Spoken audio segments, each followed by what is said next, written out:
umeishi na mtu muda mrefu anakuita mke wangu, lakini kwenye moyo wake akipasuliwa anakuchukia. Yes, haupo kabisa. Haupo kabisa. Anakuita mke wangu, lakini akitoka hapo kuna mtu anayempenda zaidi na anakuhudumia, anafanya kila kitu. Yes. Lakini kuna mtu kwenye moyo wake hatoki. Sio wewe yani. Sio wewe.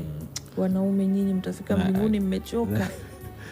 Na akipata nafasi ya kukuambia sio wewe, inaweza ukalia sana. Kwa hiyo anajitahidi kutokuambia kwamba sio wewe.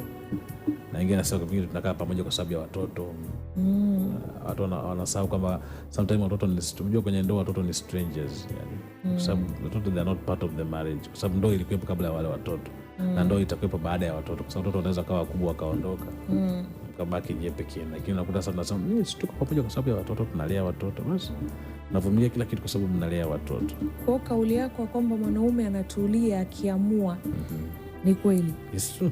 Hakuna mwanaume ambaye anaweza kutulia kwa kushurutishwa unless amerogwa. Sasa kuna watu ambao hatuamini katika uchawi, lakini unless umemroga. Kama hujamroga, kuna mwanamume yote ambaye anaweza akatulia akasema nimetulia kama yeye mwenyewe hajaamua. Hata ile ambao tunasema kwamba nimemshika, wanawake wanasema nimemshika, nimemweka hapa kiganjani, wanaamini wamemshika. Hujamshika, ni kwamba kaamua tu kama mimi kwa mke wangu acha nitulie tu, sasa hivi nishakuwa mtu mzima na umri mkubwa, sasa nafanya nini? Au ni leilo kwamba nifanya mambo yangu kimya kimya. Yes, anaamua tu.